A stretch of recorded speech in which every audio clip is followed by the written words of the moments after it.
Good morning, everybody. It is Sunday, 7/24/2022. This is Knoxville Nate and Mr. James Bonneville. We are here on Man Coverage talking a little college football as we do. We're going to break down your final edition of the fantasy. Is it the final edition? No, we got one more after this. What do we got? We got defenses, baby. Defense, right. Defense. Second to last fantasy edition. Breaking down all the kickers today. We've got our kicking expert, Mr. James P. Bonneville, who he's going to give it to you raw today about which kickers you need to pick and which rounds you need to pick them. We're going to break down pretty quickly, do our overview of the ACC predictions, and then we're going to have a special guest for you today, talking a little college sports 2022 and breaking down all the crazy shit that's going down around here and getting it from an expert. James, how are you doing today, buddy? Any better be a crime. Well, we've had some recruiting things hit this week. Obviously, Bama took a lineman that my Buckeyes were going after pretty hard. The Buckeye world was upset. I'm like we've gotten 7 of the top 100 the last 2 weeks, and we lose one lineman, and everybody wants to fire the line coach. I'm like, we can't get every recruit, guys. So, Bama's a pretty good spot, honestly, for linemen. So we'll see how the 2023 class shapes out. But, we broke that down pretty hard last week. I thought we gave all of our listeners and watchers and guests a pretty good idea of what's going to happen with the rest of the 2023 class and where we stand now. So we'll keep an eye on that as we move forward. But I want to go ahead and jump into our kickers for the 2022 season and get the lowdown for people that are having their drafts, because most drafts are probably going to occur, James, the next 2-3 weeks, wouldn't you think? Yeah, I would say so. I mean, my guess is probably by mid-August, the second to last week of August is when you're going to finally see everybody officially done out there. But it's good to have a little bit more prepared before they go into fall practice and get ready for the games. Yeah, we got our list up of tight ends. It's on the website, ready for everybody to look at. So in case anybody missed seeing the list or missed the show last week, go up and check the tight ends list. We've got every list up on our website. So everybody can go and check that out whenever they need to. But, kicker's an important spot, just as we were talking about off air. Ask Florida State about the kickers and whether or not it counts towards the end of the season. You want to have a good kicker, especially if you've got a pretty good offense, and you need points to set the edge for you. You want to have a good kicker, and want to pick one in the rounds. What would you say, James? Where would you think you want to start taking a kicker based on your numbers? I mean, granted, based on the number of people in the league, I wouldn't probably start looking until round 10, because there's no Sebastian Janikowski or Kevin Butler sitting out there, or heck, Justin Tucker. I mean, but I think round 10, you could really set the tone, because there's some kickers out here that really put themselves a step higher than the rest of the group. I mean, my first kicker, and probably number one for a lot of people out there, is Jake Moody, the Michigan product out of Northville, Michigan. You may have remembered him because Jim Harbaugh, during a recruiting visit, had a sleepover. Now, I wonder if they both wear, their bunny suits, their one-piece zip-up pajamas when they went to bed. Because, honestly, as much recruiting talk as I've ever heard, I have never heard of a coach staying overnight at a kid's house. More importantly, why? Wait, whoa! Stop! Let me stop you right there. What? He stayed at the kid's house? Oh yeah. This is a kid. He stayed at the kid's house overnight. Oh man. Yes. One thing Jimbo is good for is a laugh. Oh yeah, absolutely. I can tell you that. Don't get me wrong. The Moody's the real deal. I mean, and Northville is just a hop, skip, and a jump away from Ann Arbor. I mean, I know where Northville is. They've had a pretty good football program, honestly, throughout the years. And I used to be pretty tight with one of their former coaches up there. So it's a pretty good program. But I don't know, man. I don't know if you have to have a sleepover to seal the deal on a kicker. Things might not be going right for you. That's all I'm saying. I mean, you look at his stats last year, and I think they only go up because of you look at how much they're going to lose on defense. Last year, they played a lot of field position game because they had Hutch Nojabo setting the edge, and you had Daxton Hill outside. I mean, they had a real primetime defense, and you lost those three guys, which is a big loss to them. I think they're going to play less field position and let Moody kick his leg because he was 23 of 25 with a long of 52 yards last year.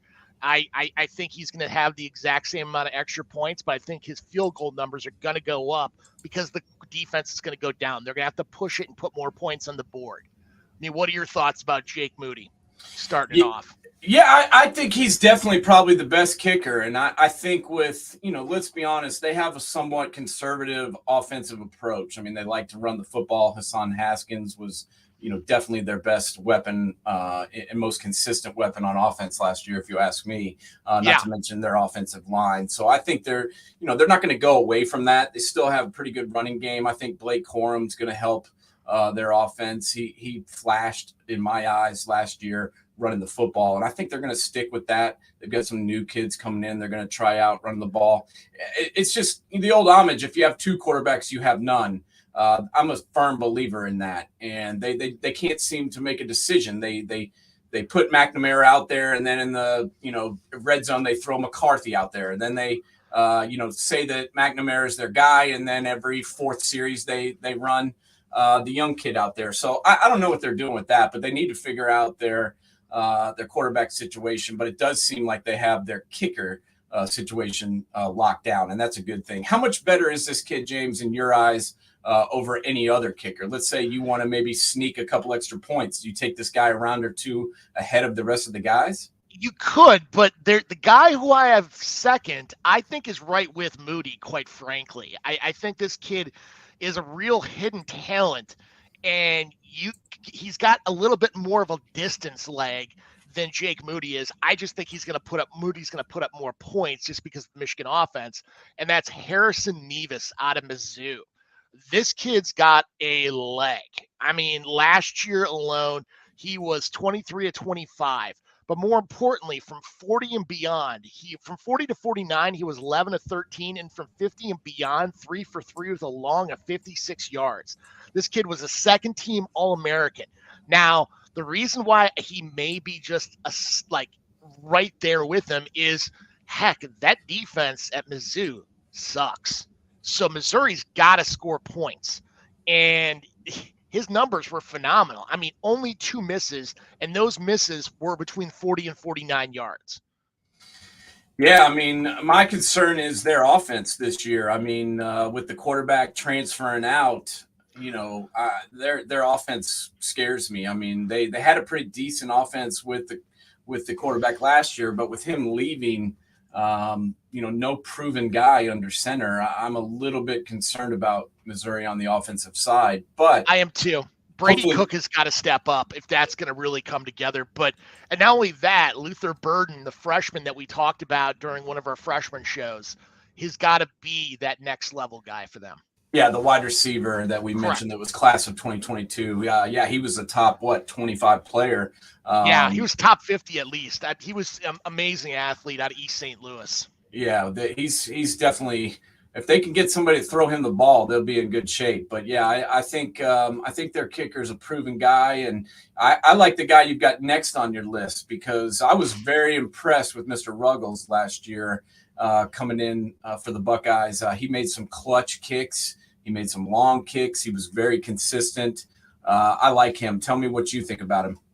Yeah, I mean, the product out of Steinbrenner High School in Lutz, Florida, he doesn't have the biggest of legs, but he's accurate. This is not the guy where if you get those extra points at 40 and beyond or 50 and beyond, he doesn't have that type of a leg, but he's incredibly accurate. Overall, statistical wise, he was 20 of 21 with his only miss. 20 to 21 with his only miss between 30 and 39 yards. He did not attempt one kick, though, beyond 50 yards. Granted, that Ohio State offense was such a juggernaut that, I mean, heck, he led the country with 74 extra points. Yeah. I mean, that is a ridiculous number. So, I mean, you could bank on those extra points, but you're not going to get those bonus points for distance kicking. So I would definitely put the other two guys ahead of him, but he's going to get some serious points based on that leg. Yeah, I mean that offense is high octane. There's no doubt about Absolutely. it. They're going to get some points. They're going to cross the 50 almost every single time. I mean, that was the one guy that really didn't have to do much last year. That was the Buckeyes punter. Yeah. This guy was on the shelf most of the season, but Ruggles, I thought, came in and did pretty good. He was a transfer. Correct me if I'm wrong. I From believe Carolina. Yeah. who came in and was on the team for the first time last year, and I thought stepped in and did a pretty good job. I mean, we're going to talk to our guest a little bit later about all things new in college football, especially the portal and how schools are using it. And that's one instance where the Buckeyes have gone out. The Buckeyes have not been as big of a portal team as some of the other schools up there towards the top, but they have used it to their advantage, and especially with Ruggles coming in to kick. Talk to me about some of the other guys you've got next. I think the next guy on the list is B.T. Potter from Clemson. You've got Owen Doffer from East Carolina, and also Alabama's kicker. Will Reichard. Will Reichard. Talk to us a little bit about those three guys. Why do you like them? Potter and Daffer have got big legs. I mean, Potter alone, 10 of 11 from 40 to 49, 2 or 3 from 50 and beyond. 51-yard long. I mean, the kid's got a legit leg. It's somebody Dabo has really invested in over his time period at Clemson. And quite frankly, if he had a bad kicking year, we would not be talking about a 10-win Clemson team. We'd be talking about a much worse Clemson team. He really was undershot, undersold in a lot of the press because, let's be honest, that offense last year wasn't the greatest. But you look at DJU dropping 30 pounds, becoming much more agile from everything they've talked about. I think those numbers can go up, and the leg is there. Daffer's a boomer. There's no questions asked. Very accurate, just a big, big leg for that ECU offense, who really is coming on as of late. And then Will Reichard, the Hoover, Alabama product. I mean, now, Alabama's traditionally, I've moved him down slightly. He's got a solid leg, but I'm always afraid of Alabama kickers. I mean, it just seems like that has been one position that Nick Saban has struggled with. Reichard seems like a much stronger talent than he's had in his staple since he's been there over the last 15 years. But, with the amount of points they're going to put on the board with extra points, it's almost like Noah Ruggles with a little bit less accuracy. Not that he's not going to be that big booming type of guy for you. Keep going down the list. I mean, there's some interesting names people should keep an eye on, like Charles Campbell, I have at 12, the Indiana product. Last year, he had a long of 55. The problem for him last year was their quarterback situation was atrocious, and they couldn't move the ball offensively. I think this year, when you get Connor Bazelak coming in, they're going to score more points, but I still wouldn't put him in that top 10 category. Probably somebody you're looking at from a free agency standpoint. Another name to look at is Everett Hayes out of Oregon State. I got him at 20, but this kid had a long of 60 last year. Big legs. It can help out with those bonuses. And Jonathan Smith is really developing a solid program out there in Corvallis. Chad Ryland, the Eastern Michigan transfer to Maryland. Big leg too as well. Had a high of 55 for Eastern Michigan last year. You look at 5 of 6 from 40 to 49, 2 of 2 beyond 50. I think Maryland's offense is going to put up points.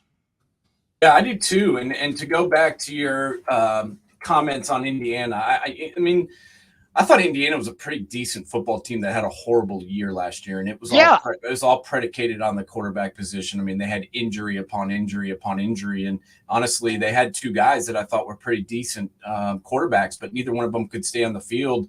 And with Penix transferring to Washington, I believe Washington State, Washington, with Kalen DeBoer.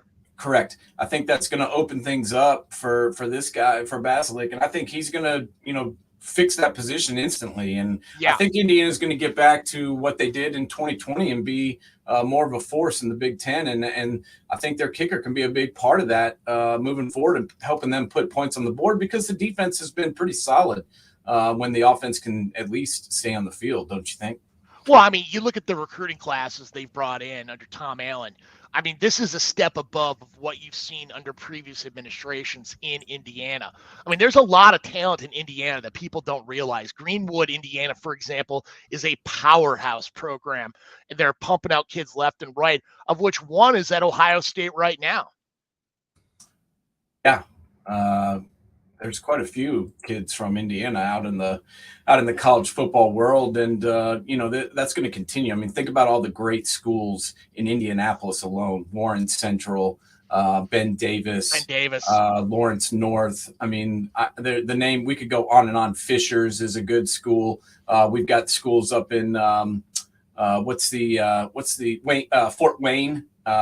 They've brought a number of people out into the mix in football, college football across the globe. So yeah, I mean, I think that's kind of a, just a lower rated recruiting zone that actually has turned out a bunch of talent. So anybody else that we should be thinking about on the kicker side before we push on?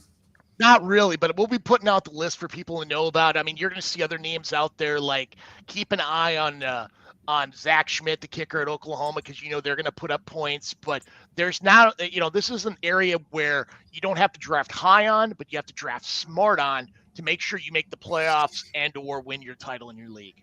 Yep, list is already up, so go check it out and use that as you get into your draft, so you know what the hell you're doing with the kicker. You don't want to Bobby Bowden your kicker situation in fantasy football.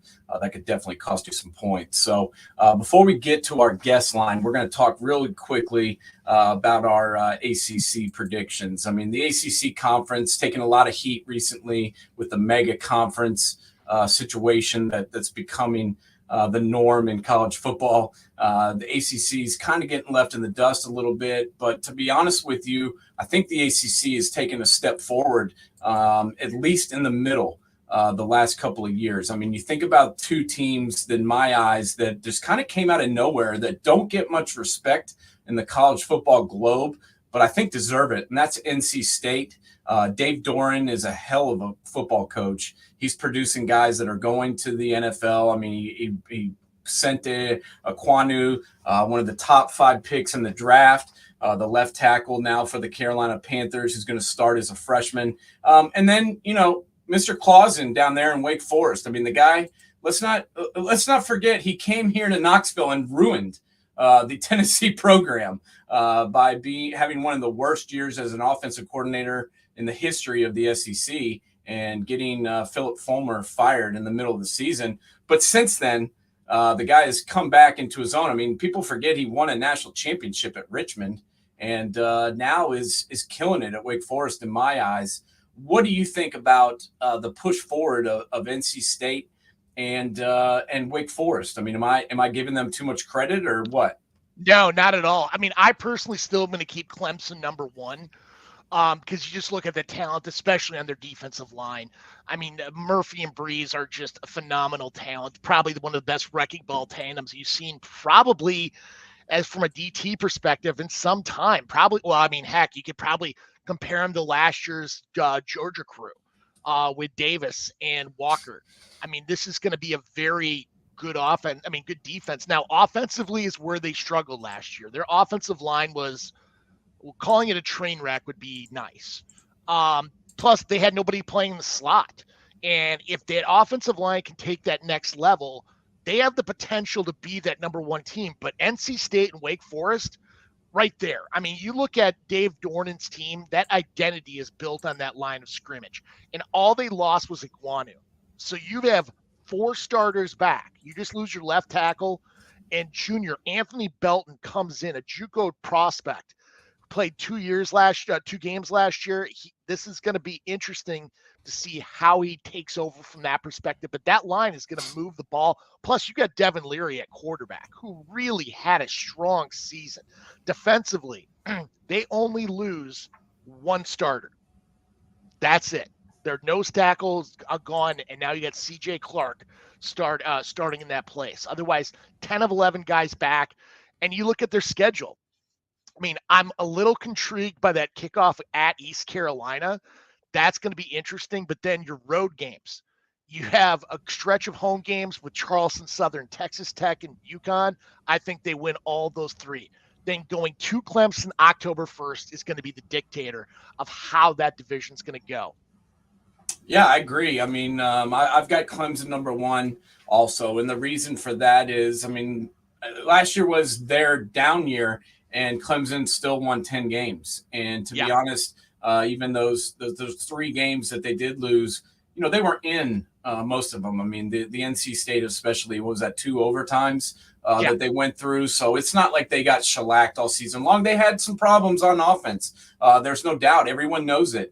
The quarterback position, was a struggle all season. But I saw DJU play well the year before. I mean, when he came in and subbed out for Trevor Lawrence, there wasn't much of a drop off, if any, to be honest with you. I mean, this kid showed that he's got the ability and has, the pocket awareness. He can throw the football. He can run the football. He can run the offense. I know he can do it. It just last year, it didn't go well. And every time, things go well, the quarterback gets all the praise and gets lifted up on all the shoulders. And when things don't go well, the quarterback gets all the blame. So, it got pushed towards him. But let's be honest, Dabo Swinney has not been scared to pull the trigger before.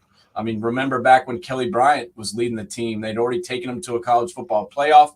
Or were they 4-0, blowing teams out, and he still made the change and removed Kelly Bryant from the starter position and inserted Trevor Lawrence. The rest is history. So I feel like that's going to happen again. If things aren't going well and DJU isn't producing, isn't getting high production out of the offense, he'll replace him with the freshman. I mean, can you see that happening? Well, look at Deshaun Watson the same way. I mean, they have made that change in the past. If things don't happen, I mean, he usually sometimes waits too long on his quarterback to do that. But I mean, the talent's there, and DJU, I still believe that he could do it. But if not, Cade Klubnik is right there, ready to go. Yeah. So anyway, we're both in agreement that that Clemson is probably the best team overall in the conference. I think both of us have picked them number one in the Atlantic Division. Just staying in the Atlantic, right behind them, I've got NC State and then Wake Forest, the 2 teams that I mentioned before. I've got Wake over NC State, but it's tight. I mean, it's really tight. I mean, the Deacons are the defending champions. I mean, they won the division last year. They have Sam Hartman returning at quarterback. They averaged 41 points a game last year. One of their 1,000-yard receivers is back in A.T. Perry. But they, this offense won't lack for weapons. It's just, can they have enough, power up front to keep the offense going? I think that's the biggest concern, and they've got a new coordinator running the offense as well. So new defensive coordinator, run the defense as well. So that's my concern with them is their defense. Offensively, I mean, A.T. Perry is a talent above all else, and quite frankly, I could see him being, a late first, early second round draft pick in 2023. I think Taylor Morin, their slot receiver, doesn't get near the credit he deserves.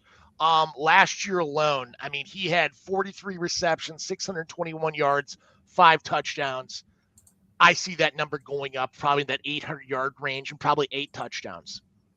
Nice. Yeah, I think so too. I mean, this guy can sling the football. There's no doubt about it. We saw it all year long. We saw it in the bowl game. I like Hartman a lot. And as we discussed on our fantasy show, he's one of our favorite fantasy quarterbacks. Now, after we get past the Wake Forest Demon Deacons and NC State in that Atlantic Division,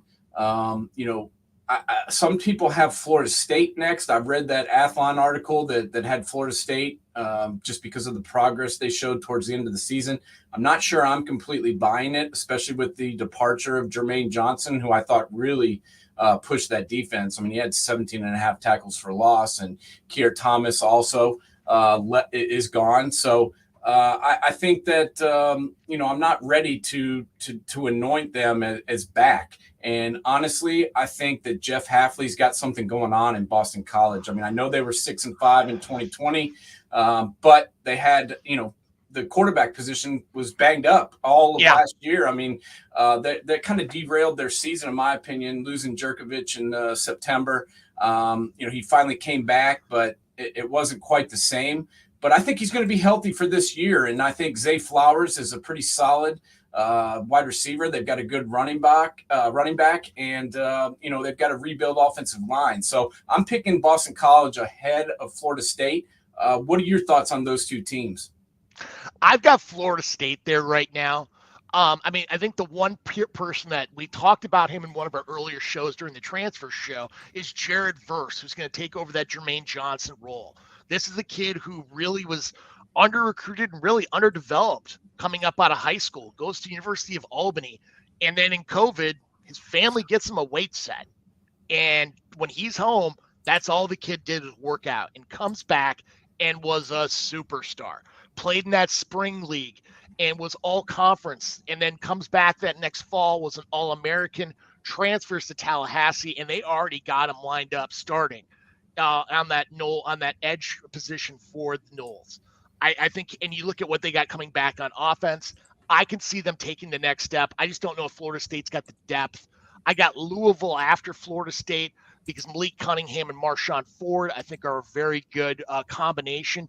And then I got Boston College. Now, don't get me wrong. I'm a big Hafley fan, and Jerkovic is a freaking talent amongst themselves. My concern is just lack of depth. I mean, the division on one side is very loaded. It's much more loaded than the other division itself. Yeah, there's no doubt. I agree. It has been the last few years. And then, coming in last for me is Syracuse. I mean, what a disaster this program is kind of fallen into. I mean, they've won 2 or fewer ACC games in 5 of their 6 seasons with Dino Babers at the helm. 3 consecutive losing record. I don't know. I don't see this being Syracuse's year. I think they're going to be at the bottom of the Atlantic Division, and I want that program to come back. I mean, I think college football is better when Syracuse is good. They have a huge fan base. When that Carrier Dome is jam packed, I think it's a cool thing. But I don't see this being that year. It may be his last year as the head coach there, unfortunately, unless he can make something happen. But agreed. I'd like Schrader and their tailback Tucker, though. I really like them a lot. Yeah, I mean, they've shown some progress. I mean, you look at those games against Clemson, they've played them tough the last 2 or 3 years. They just can never seem to get over the hump and win those close games or those big games, and that's been their issue. But the other side of the conference, the Coastal Division, I think is definitely weaker overall. Yeah. I've heard everybody and their brother talking about Miami and thinking that Miami is going to just return to prominence with Mario Cristobal at the helm and with all the investments and facilities and players and everything. Everybody wants the Canes back. I'm not really buying it. I mean, I like Van Dyke. I think he looked pretty good in the last 6 games. He had over 2,100 yards, 20 touchdowns, and 3 interceptions. It was a good last 6 games. And now, they brought in Josh Gaddis from Michigan. I'm not sure how that's going to work out with that offense and with that quarterback. We'll see. He's a guy that's proven he can, he can call plays on a big time level as he did at the team up north last year. But I just don't know how all this is going to mesh. It's year 1. Well, I mean, what do you think about Miami?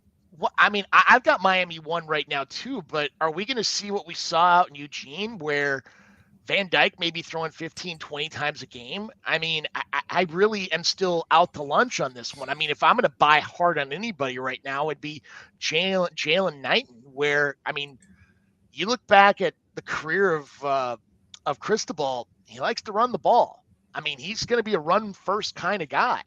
And Miami likes to air it out. Old school Miami likes to spread the field and get the game going through the air. And I'm interested in seeing how this Gaddis-Cristobal relationship is going to work out. That's my point. I mean, I have to see it to believe it. Yeah. And I'm not sure Sometimes last year was a good thing out there in Eugene. I mean, it worked out for Cristobal. He played pretty well. The team responded to his way of coaching, and he took the cash and moved back to Miami, and good for him. But he's inheriting a program that was 7-5 overall and just couldn't really get it done last year. And we'll see what happens. I mean, they've got Frank Ladson, I believe. Is Rambo gone?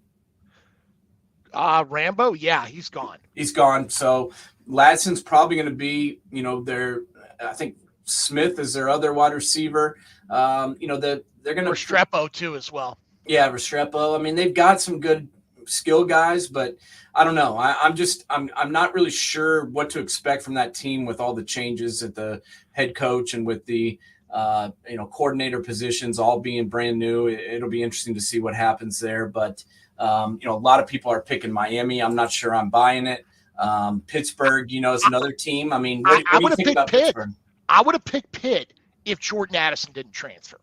I really would have. I mean, you would have looked at that receiver. They brought a great transfer in Kanata Mumfield from Akron. You still got Jared Wayne there. They still bring back their tailback, and Keaton Slovis is a heck of a quarterback. I like Keaton Slovis, and I like what Narduzzi's doing in Pittsburgh.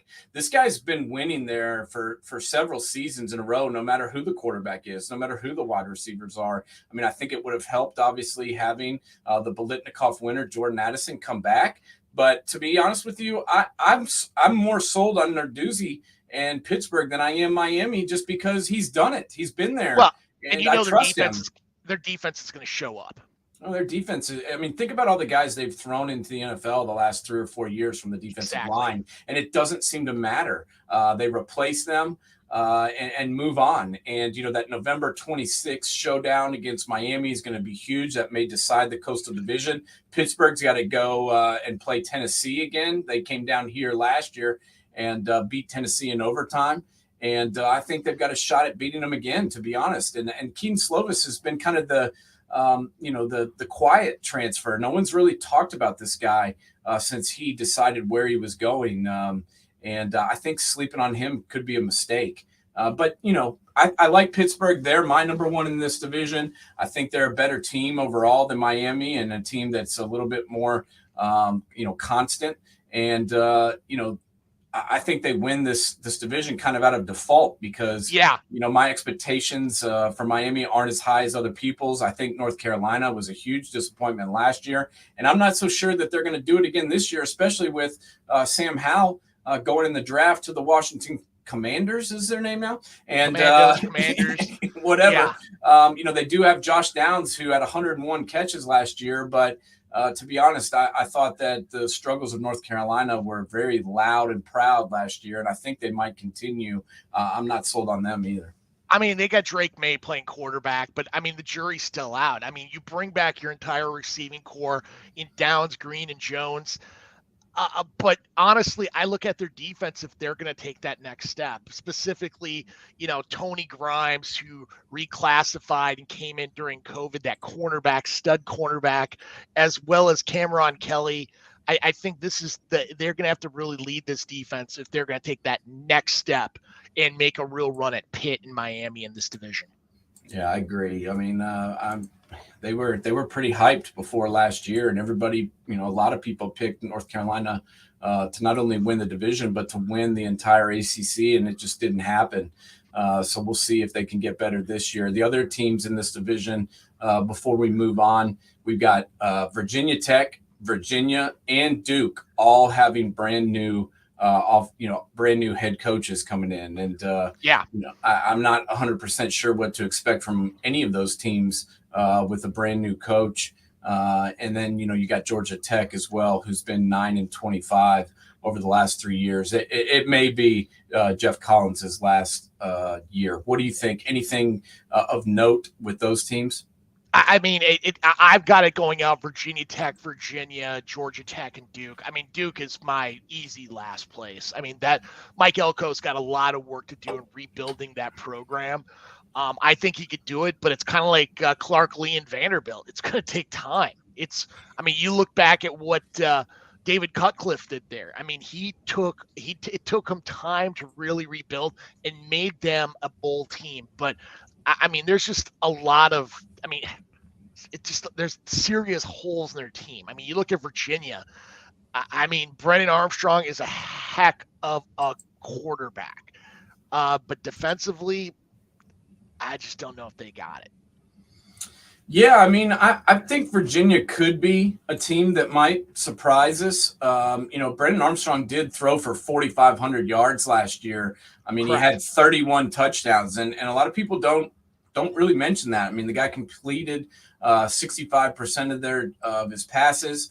To me, he's the real deal. The question is, can they stop anybody on defense, and can they, win games at the end? I don't know. I don't know if they've got the firepower to do that. They lost their entire starting offensive line. I mean, that's a concern when you lose the entire offensive line. Yeah, that would concern me, especially if I was the quarterback. So Yeah. We'll see if he can stay upright as we move along. But we'll continue to talk about the ACC. I like the breakdown today. I think we gave everybody a pretty good idea of what to expect. I think we probably should just go ahead and bring in our guest. James, I'm going to let you introduce the man that we've got on the show today. You ready? You got it. All Well, right, we've been talking a lot about NIL, and rather than us talking about it, let's bring an expert in. We got Ryan McAlvey from the University of Portland. He has been at programs like the University of Washington, University of St. Louis, St. John's University, Columbia, and want to get his idea of not only where NIL is today at from its perspective, but how it's affecting recruiting, not only in major conferences, but going down the line to mid-majors, low majors, even FCS and Division 2 and 3. So, Ryan, thank you for coming to the show. Take it away. What are your thoughts just off the bat? Morning, guys. Thanks for having me. A little bit early for me out here on the West Coast, but it's all good. I had some stuff prepped for you, and then some more stuff happens yesterday. D1 Council, who's in charge of all the legislative changes, and right now, there's a legislative moratorium as we go through this whole rewriting and restructuring in the NCAA. So what I say is probably going to change within a week. Proposal that's being thrown out with the transfer portal, and that's I think an important thing to factor into the NIL discussion, is to eliminate the restriction on multiple transfers. So right now, you can transfer once for free. In the past, football, basketball, baseball, you had to sit a year. Everybody else got to transfer and play immediately. We could all do waivers from a compliance end. If you knew the right way to do it, we could do a waiver to get somebody eligible immediately, for that first transfer. Then it was, you get your first transfer free. Now you got to do a waiver for a second transfer. So I've got an individual right now who, coach left, he transferred, coach left, transferred, do a waiver based on that. The NCAA was going to implement a restriction that the only time you could transfer a second time was for serious family health issues or mental health issues. Now they're just going to say, to heck with it, free agency, even more so than we have in the professional game. And that's just going to, get the, create more instability, to get the collectives and NIL going higher and higher, because kids are going to be able to go everywhere and go to the highest bidder. So, and with the transfer portal, somebody goes on, immediately. And a lot of times there's stuff going on behind the scenes. So I'll talk about mid-majors a little bit, because that's where, the school that I'm at right now is a mid-major, and we have to deal with that stuff.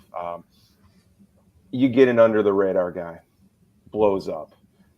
Coaches have talked about, and it's particularly in basketball, ending handshake lines, because they've heard kids say to coaches, hey, can we talk after the season? We're sitting there, in games, we see a kid blow up. It's like, hey, we should probably talk to him about maybe transferring here, next year. Or, then, somebody gets involved, and, now it's a bidding game to pull them away for, and what this is going to do in reality is really hurt, particularly in basketball, the recruiting of high school kids. Yeah. And that's an area where we're going to see, because coaches right now is like, why, especially on a mid-major level, why would I invest time and energy into a kid who then ends up averaging 15 a game as a freshman, and I'm, now seeing him down at University of Oregon? You can say, well, you're getting the kids on the bounce back. Somebody didn't, pan out at Oregon and now can come down to the WCC or the Mountain West, something like that. But it's more of an issue that you're losing, what you put in, and teams are looking at, the lower tier conferences as minor leagues for them. Pitt, losing their star wide receiver, and how do these kids go about and pick where they're going? Yeah, sure, some of it's the style of play. I'm sure some of it's that master's degree in microbiology that they're all looking at instead of going to the NFL at some point. But this is where NIL and collectives get involved. So just a little background on how we got here when it comes to NIL. Yeah. We all know what was going on in the underground for a long, long time. Yeah. No, that's my question is, how did we get here? Because we had this deal where, you weren't allowed to pay anybody. You weren't allowed to transfer. You weren't allowed to do shit. And now all of a sudden you can do whatever you want. And I've got my theories on it. I think a lot of it was, the NCAA fighting this tooth and nail, went all the way to the Supreme Court. They lost, and all of a sudden everything was legal. And so there was really no rules around it. That's kind of my thoughts, but I want to hear your thoughts. How did we get to where we're at? Supreme Court case was something totally different. So NIL was already in process when the Alston case was decided, and Alston's a different thing, and that's I can bring up Alston a little bit later on if you want to take some notes to prompt me on that at some point, because that's an area where a lot of schools are moving now because of restrictions that you have with NIL. So the biggest issue that people had was that kids couldn't profit off their name, image, likeness, their status as a student athlete. I'll give you an example of how strict things were. When I worked at Columbia in the Ivy League, we had a bench player on our basketball team, 4.0 student, brilliant kid. He couldn't be hired to be a tutor with a national company that did tutoring at Ivy Leagues in Stanford because of his status as a student athlete, because if you showed his picture, then it looked like he was getting benefits based on his status as a student athlete. So obviously things were way too far, way too strict. Why can't a kid who's got a 4.0 in the Columbia Business School be a tutor and make money for it? So it's examples like that started the momentum. The kicker down at Central Florida, who was told, you have to give up your YouTube videos that are making you money in order to kick. Well, what is really wrong with, him being able to make that money? So that's really where momentum started. And it made sense. The kids, normal students have an opportunity to work, to start businesses, become influencers. Student athletes don't. So let's just put student athletes on the same plane as a regular student. And at first, things were, going as expected. You had people who had created large internet followings, like the Cavender twins, who, are already very accomplished basketball players in their own right, who are then making money, getting endorsement deals because of the social media presence they had created. You could say that maybe the fact that they were student athletes, helped that, but it didn't give them, and it didn't give Fresno State any particular advantage that they were making their money off NIL. So it's deals like that we're seeing as perfectly fine.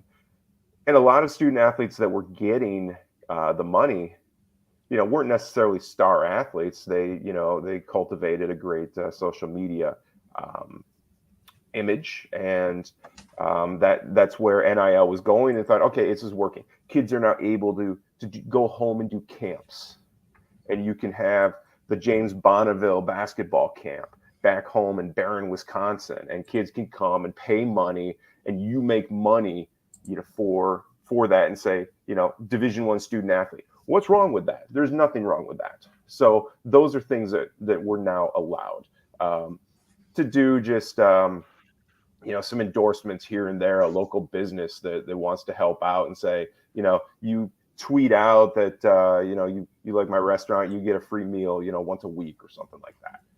That's what the intent of NIL was, to allow student athletes to, make their own business. We had a kid who was an artist during COVID, discovered this great talent in art that he had. Couldn't sell his art until he left school because he was a student athlete. How dumb is that? That's ridiculous. Yeah. Well, right now you're just seeing, like, you look at Texas A&M's collective. You worked in the Ivies. What's going to stop all that Wall Street money from them just saying, all right, you guys want to play? Let's play. And they drop down serious cash. Right.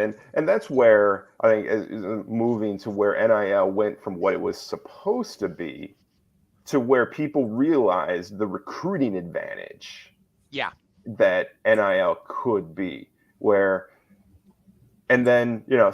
you had this legislation as fast. I'll get to your Ivy League question in a minute. And this is where the NCAA really dropped the ball. We had legislation that was going through and was going to be passed in January 21.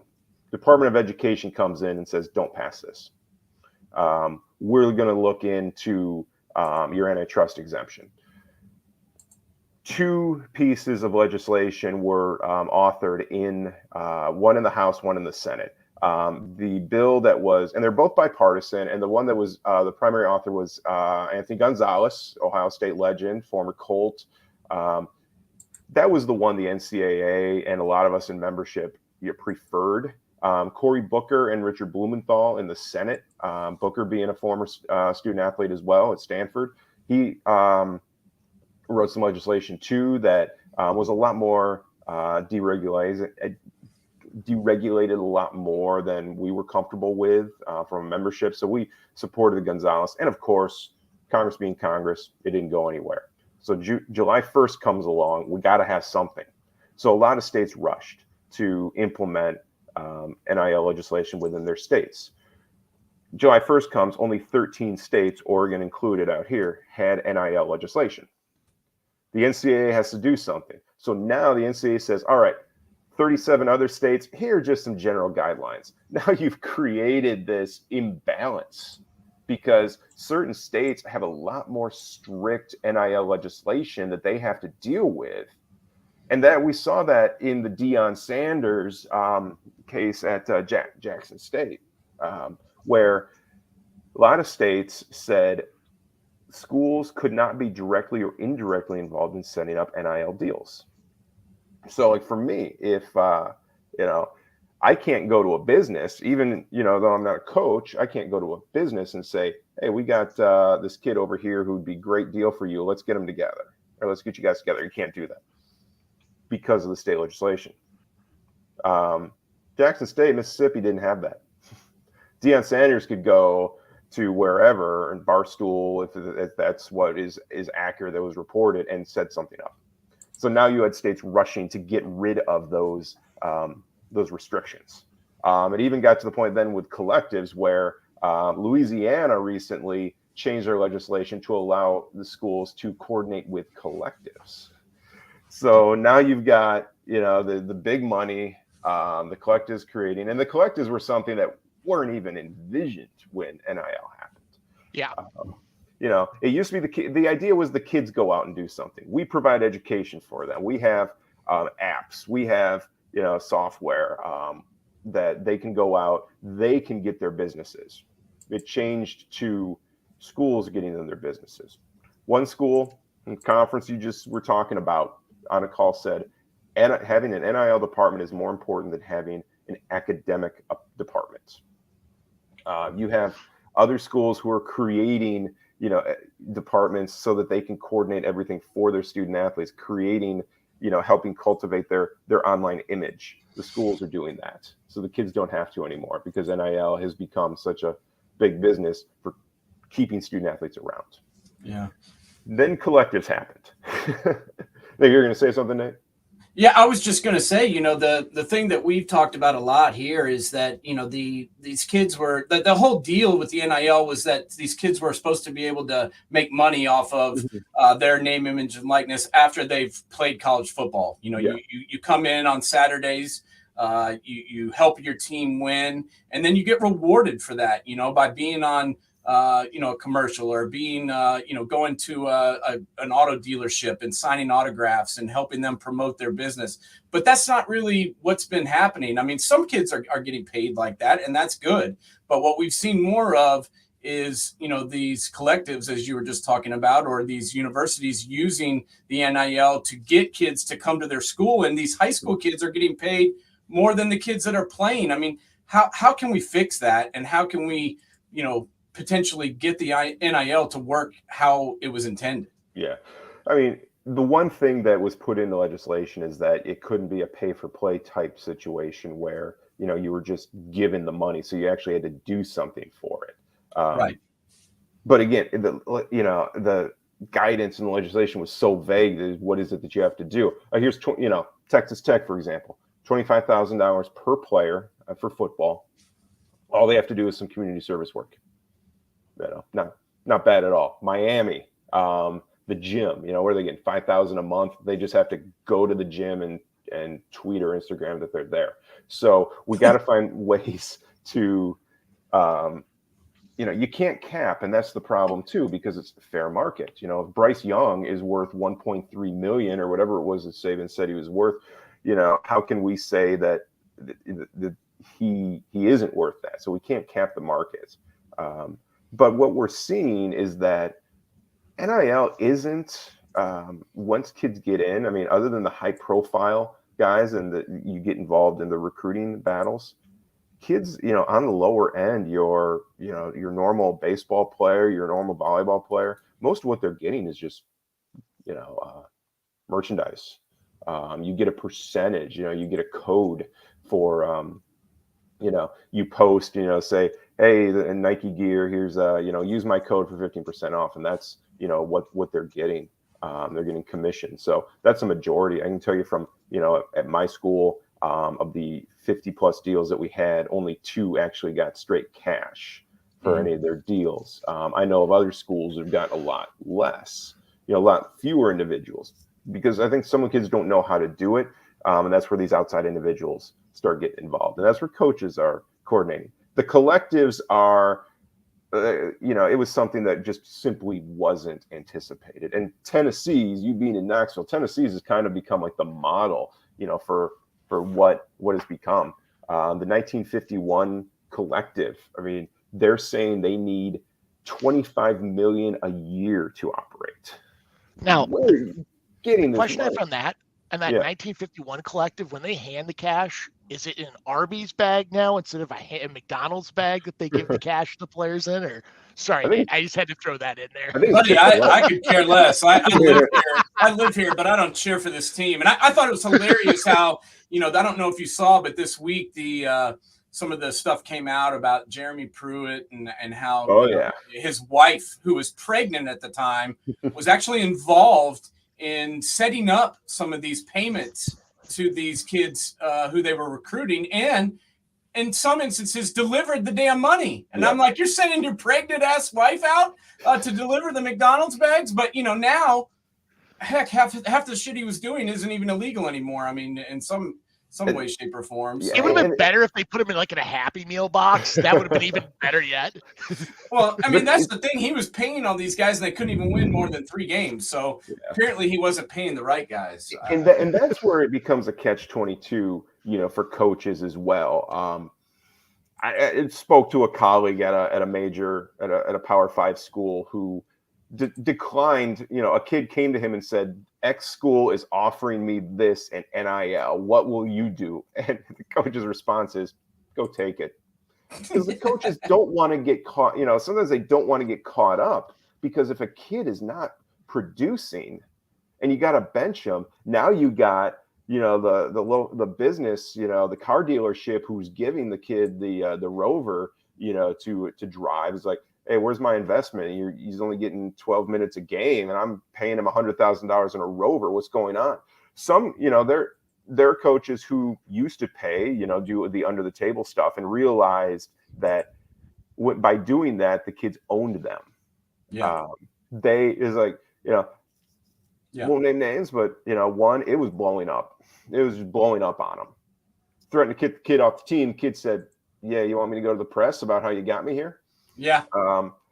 So now with NIL, the coaches are owned by the boosters, and Right. the boosters then get upset when the kid doesn't perform or the kid's got an entitlement complex. Dabo Swinney's offensive coordinator made the comment when they were struggling that you got too many kids who are spending 6 days a week concerned about their NIL and their social media presence and marketability, and then only 1 day a week concerned about football. So it does cause a distraction. And then it definitely causes problems in the locker room. Fresno State women's basketball was picked to win the WAC or the Mountain West. They finished at the bottom. The Cavaliers had really good years, and there was a split in the locker room because you got these girls that are making $1 million a year with a bunch of kids who are on Pell Grants. They went to Miami, highest bidder. We saw what happened with the kid transferring in basketball from Miami, and it was kind of funny. I was at a conference a couple weeks ago and discussing NIL, and the guy from Miami was at our table, and he's telling me how these guys are trying to slip performance incentives in. For baseball, you hit 20 home runs, you're going to get X amount of dollars. Can't do that. Now these you're having to look at these contracts and see this. But then with the transfer portal and NIL, it becomes a bidding war, and now coaches have to worry about retention.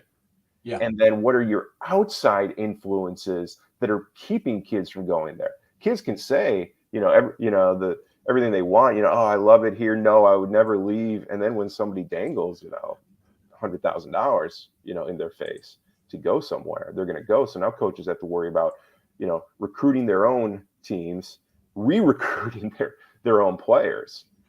And then when you add in the portal, it's been something that has been very good for student athletes. They end up, it's not a good place for me. I can go and transfer immediately. But now a coach can just say, hey, it's not working out. Somebody comes available, it's like, run them off. There's over 2,000 basketball players in the transfer portal. Yeah, that's crazy. Fewer than 60% are actually getting scholarships at their next school. Yeah. So, we've deregulated things to the point where we thought it was going to be very pro student athlete, and there certainly has been benefits that you have for student athletes, but it's also given coaches more power in certain areas too. Yeah. And Ryan, I got a question for you. You were mentioning, the way that these contracts are worded. And that's something I've been thinking a lot about, because especially basically paying these kids, like the Tennessee player, we talked to George Malolulu, whose nephew, Nico, is already, reportedly got an $8 million contract to come here. And, there's been a number of others. And my question to you is who's reading these contracts? Who can they, are the compliance offices required to get copies? I mean, I want to know how that works. We aren't. And especially with recruiting, there's nothing we can do with it. With our current student athletes, we have them, we require them to disclose the activities they're going to be doing, what they're going to be paid, and to show that they are actually doing something to get something back. Quid pro quo. Get something, you have to give something. So we have, they have to go through and have everything approved. If they want us to look at contracts, we can look at them. We can't advise them on the contracts. As an attorney, I can say, hey, there's some stuff here you should, check into, or this doesn't look very good, but we can't negotiate on their behalf. Yeah. We can just advise them. So, but when it comes to recruits, compliance offices are not involved at all. But then, then the question then becomes, how is this going to be enforced? What if a kid leaves? North Carolina had a basketball player, got about 600, leaving. Does he have to give it back? Yeah. What's in the contract?